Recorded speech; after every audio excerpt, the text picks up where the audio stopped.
Welcome also from my side. I'm happy to present the Research Data Center of the Robert Koch Institute today. My name is, as you already know now, is Jens Erling. I work in the Research Data Management Unit of the RKI, and we run the Research Data Center there. That means we take care of the application process, the delivery of the data, and thus we act as intermediary between the data producers within the Robert Koch Institute and the data reusers outside of the Robert Koch Institute.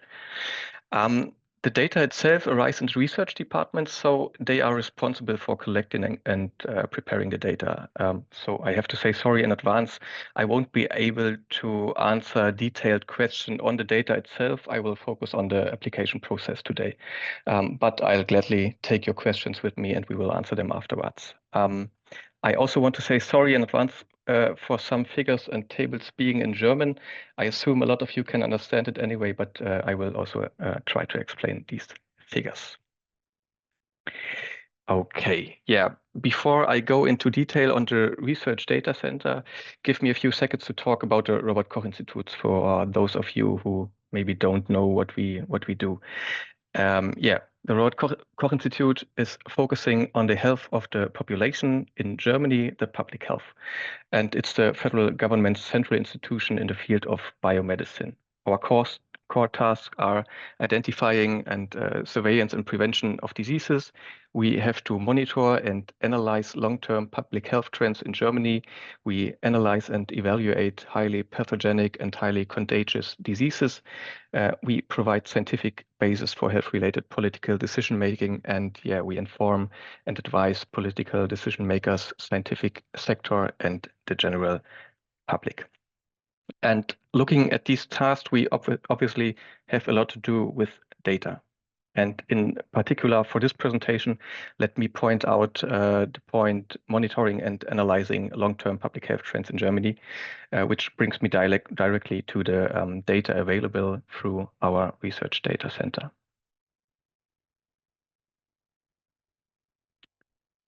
So the data available at the moment in our Research Data Center are survey results or results from the studies of our health monitoring department. They observe developments in incidence of disease and health risk behavior. They conduct health examinations and health surveys, and in that they interview and examine children, adolescents, and adults living in Germany. The data is collected online, in writing, or by telephone, or through examination in person. And these results allow representative statements about the health situation in Germany. And on the right side, you can see the three big surveys, which are called GEDA, KICS, and DEX. And I will talk about them a little bit now. Starting with GEDA, which is Gesundheit in Deutschland, what means health in Germany. And I will just point out some information here. You don't need to know every information in this table, but first you can see we do this survey on a regular basis. Most recently in 2020, or these are the data available, the most recent from 2020. The sample size you can see here, almost 23,000 people, and we have about 300 variables in this most recent data set, and variables on diseases, the health status, accidents, injuries, poisoning, mental illness, physical activity, and so on of the participants. The age is 18 and older, and we have a regional breakdown here for our different access options, which are scientific use file or extended data use, or a workstation for guest scientists. I will talk about this access options later in the talk. Yes. The second study is KICS, which is also recurring survey. The last one was in 2017, and we focus on children and adolescents here from the age from 0 to 17. You can see here we have the age 0 to 31. This is because this is a longitudinal study. We started in 2003 to 6 with the KICS base survey. And yeah, we have persons in there who already, who are questioned also in the KICS wave 2. And that's why we have 0 to 31 age here. Yes, we have variables bit more than 700, also about life quality, behavioral problems, accidents, injuries, poisoning, mental illness, physical activity, nutrition, and so on. The third big study is DEX, which is health of adults in Germany. You can see this one is a little bit older, and you can also see we have a lot more variables here than in difference to the GEDA study, which is actually, when you have a look at the age, 18 to 79, quite the same age in this study. So the first difference here is the count of the variables. And the second one is that DEX is an examination study. So this is not a telephone or internet survey, but the researchers had the participants in person and did like blood sampling and stuff like this. So this is yeah, a much more intensive survey, and that's why it's only it's not conducted that often. Yeah, we have some older surveys as well. Just to let you know, you can find them on our webpage, but I won't go into detail on them right now. Okay, now we talk about the access, how to access these data. Yeah, as I mentioned before, the available data sets are usable in different ways, depending on the need of the applicants. Like I said, scientific use file or extended data use or the workstation. And you can see here on the one hand, up here, we have the offsite access where you can access the data from your personal computer. So we deliver it to you and you can use it on your own PC. And these offsite access include the campus files, the scientific use files, and extended data use. On the other hand, we have this already mentioned workstation for guest scientists, which actually is not available at the moment due to the moving of our health monitoring department to another location. And yeah, I will have some words about this later on. Let's go a bit into detail regarding the different ways of offsite and onsite access, starting with the scientific use file, as this is our most used our most used access option. And the scientific use file is a standardized and anonymized data record and a complete sample of the microdata. It contains the data, obviously, study description, including the documentation and samples of the survey documents, overview of variables, and the evaluation instructions. We deliver these data in the formats SAS, SPSS, and STATA, and the requirement to receive these data, these scientific use files, is an understandable scientific interest. I will talk about the understandable scientific interest or the application process in particular in a few minutes. The second offsite access is the campus file, which is also standardized and anonymized, but it's only 50% of the sample size of the scientific use file. So this is actually not really usable for scientific evaluations, but rather usable or suited for learning statistical evaluation methods. Formats are the same: SAS, SPSS, and STATA.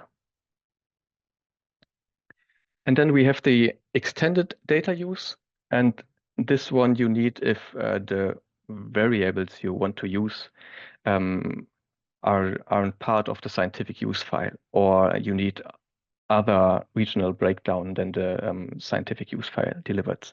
Then you would think about this extended data use. And yeah, it's By that, you will receive a variable list and you can decide what variable you need for your work, and then the data will be prepared for you. And so you will then receive an individually created data set depending on your research project. The requirement is a detailed description of the project, including the required variables. As I said, we need to prepare these data sets, and this is the information we need. And the extended data use contains also data study description, and the documentation and the formats are the same.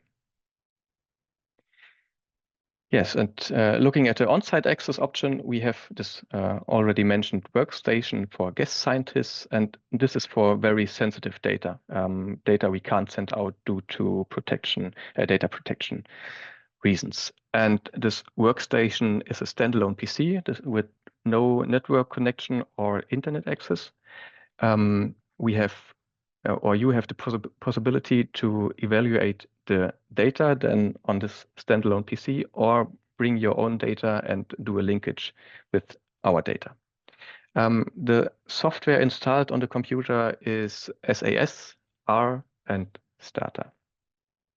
And also we have a requirement here to receive a detailed description of the project and the variables, because also in this case, we have to prepare the data before you can use it. As I said, the workstation is not available at the moment, but we have the possibility to help you with a controlled remote calculation in the meantime. If you need this, just get in touch with us. Okay, now the application procedure. Yeah, a very simple illustration of this process would look like this, actually. I will give some details on this in the next slides, but first, we only have these four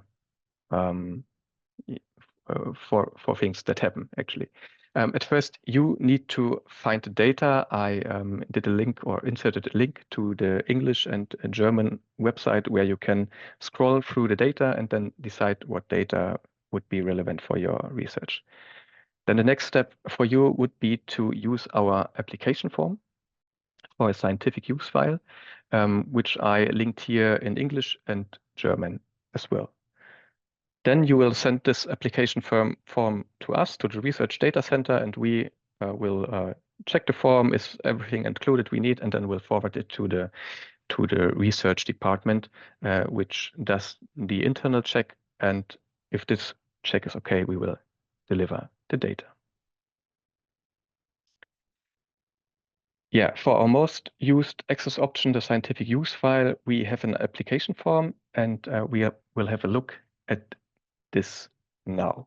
You see, at first, you have to decide for the scientific survey you need, and then we require some information of you. We want to know your name and your contact details. We need the name and the details of your institution you are affiliated with. We need a description of your research project. We need an information on your intention to publish, and generally your purpose of application. Do you want to do research? Do you want to use it for your master thesis or dissertation or whatever? And yeah, we need your declaration of commitment to the data protection. Yeah, this is for the scientific use file application. The other access option all start with an informal request by writing an email. We have no formula for this. So informal request means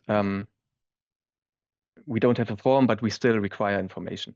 Sometimes less for the campus file, for example. We don't need much information, but sometimes more for the extended data use, as I have shown before. We need the variables you need and the description of your research project. And yeah, I won't go into detail on this informal requests and informal emails we would write then, because this would take too much time. So I'd rather stick to the scientific use file process here. Yeah, the second page of the scientific use file application form is actually already the contract you sign, And yeah, we have a few bullet points there. We can call it rules. So there's the rule that you will only use the provided scientific use file for the purpose you stated in your application. And we don't want you to pass the data to third parties, and you should comply with general data protection requirements. If you do your research and then publish an article or whatever, we want you to cite the data set, which should be quite clear in my opinion. And we would be very happy if you would inform us when you have published a paper or whatever with our data, the data we provided. Yeah, and in case you find any errors in the data or in the documentation, also this would be very helpful if you would just contact us and show the errors so that we can correct it. Yeah, this means this second page of the form is our usage contract. There's no need for any other form after our internal check. So you send this application form, and then we do our checking, and we don't need to have another contract then. Yeah, and the internal check and the data delivery regarding the scientific use file is actually a little extensive, so I can put this on one slide. And the internal check is done by the research department. It's nothing that we do in the research data management department. It's done by the department that conducted the data. And they have a look at these two questions. Is the scientific interest, what is declared in the application form, is it appropriate, and can the research question be answered with the data, with the scientific use file? And if they can answer both questions with yes, which is the case most of the time, we will send out the data. Sometimes the team, what does the internal check ask for modifications of the form, or because the information is not enough, or suggests other access types. So they might say you can't answer this question with a scientific use file, but you could answer it with the extended data use, and then we will get in touch with you how to receive the data in this case. Very, very rarely they reject applications. Usually they would recommend other usage options, but one reason for rejection could be that the research question can't be answered with the scientific use file, or even not with the extended data use. Yeah, so if the internal check is over, we will then write an email to you as applicant with a link and a password to access the data via CryptShare. CryptShare is a way to transfer confidential and large files, and you don't need an account to retrieve these data. You can just click a link, use the password, and download the data. And the delivery is at no cost regardless of the access type, whether it would be scientific use file, campus file, or extended data use. Yes, and this whole process from application to data delivery should normally not need more than one week, 7 days. For the scientific use file, it is obviously more intense check when applying for extended data use. This will take some more time, about 4 weeks. Also because the data need to be prepared individually, as I said before. Yeah, and if you need a campus file, this is a very fast delivery. It will only take like 1 or 2 days because we don't have an internal check here.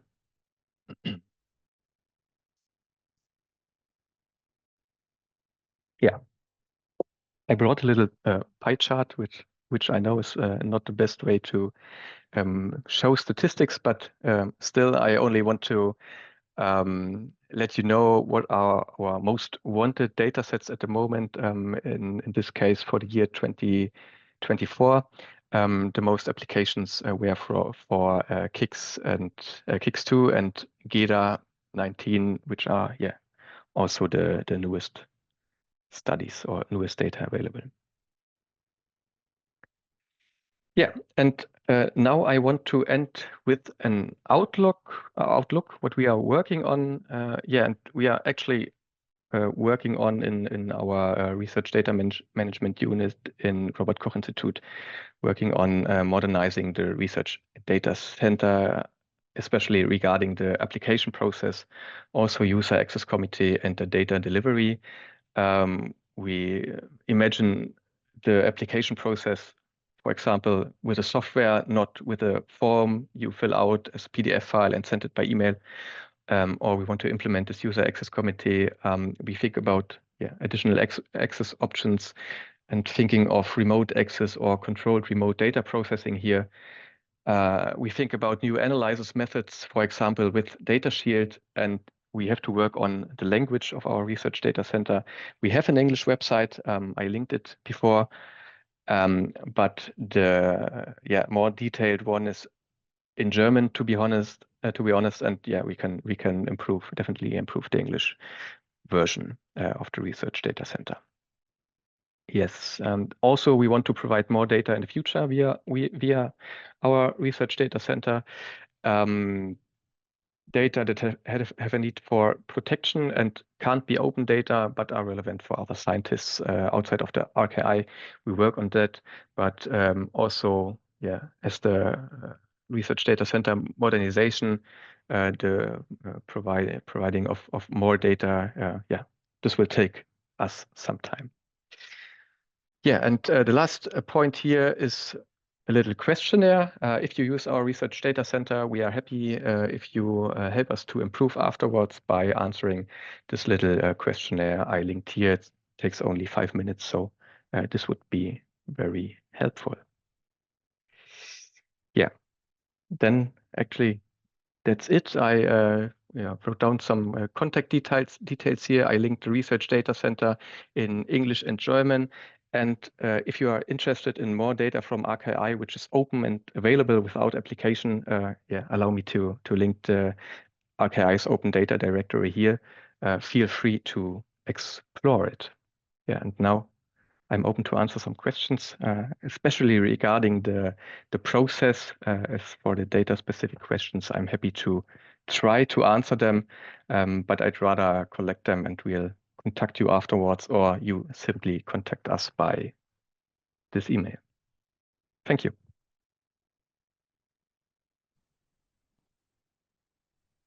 Thank you very much, Jens, for the insights. Are there any questions? You can either just raise your hand and unmute. I think you can unmute yourself, or post it in the chat.